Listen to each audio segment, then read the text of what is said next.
सरकारी पन्नों में कैद कोरोना से मौत के आंकड़ों पर सवाल उठाती तस्वीर गंगा के किनारे से आई है। क्या गंगा में बहती आम लोगों के शवों की बढ़ती गिनती इस बात की तरफ इशारा करती है कि सरकारी फाइलों में मौत के आंकड़े सच्चे नहीं हैं?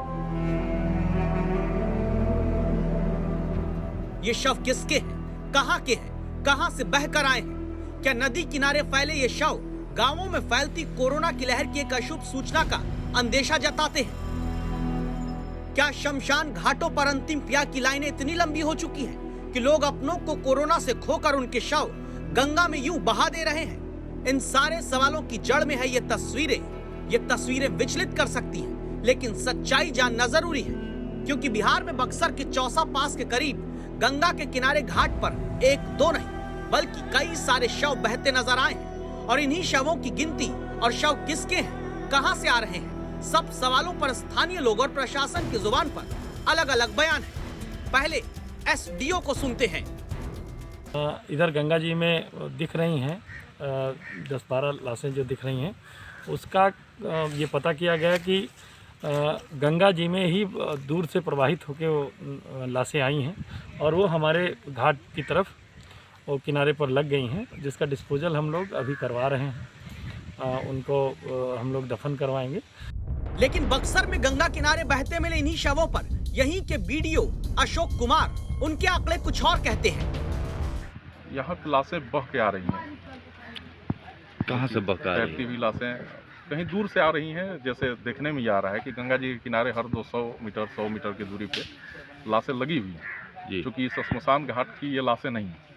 यहाँ पे करीब 40 से 50 लाशें आके लगी हुई हैं। जब हम इसकी पड़ताल करते हैं तो यहाँ के घाट के किनारे स्थानीय जनता तक पहुँचते हैं और कहानी नए दावों के साथ पलटती नजर आती है। जब से मौजूद हूँ मैं यहाँ पर, कभी 30-35 लाशें आ चुकी। कोई जल प्रवाह कर दिया, कोई जला दिया। कितने लाशें हैं सब मिलाकर? सब मिलाकर अरे माने जो पानी में खड़ा है वो कम से 100-150 लाशें हैं। वो 150 लाशें हैं। हाँ, संक्रमित? हाँ, संक्रमित लाशें हैं वो। अब एसडीओ का आंकड़ा सच्चा है, बीडीओ का आंकड़ा सच्चा है या फिर स्थानीय लोग? सवाल उठता है कि शव कहाँ के हैं। बक्सर का प्रशासन इसके लिए अपनी दलील में इन्हें उत्तर प्रदेश के लोगों का शव बताता है।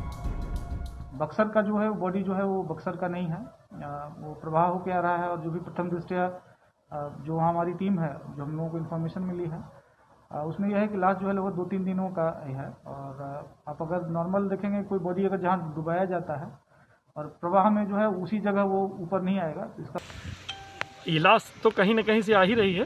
अब वो अन्वेषण का विषय है कि वो बारे से आ रही है कि बनारस से आ रही है कि इलाहाबाद से आ रही है, क्योंकि ये लाशें जो दिख रही हैं लगता है कि ये 5-7 दिन से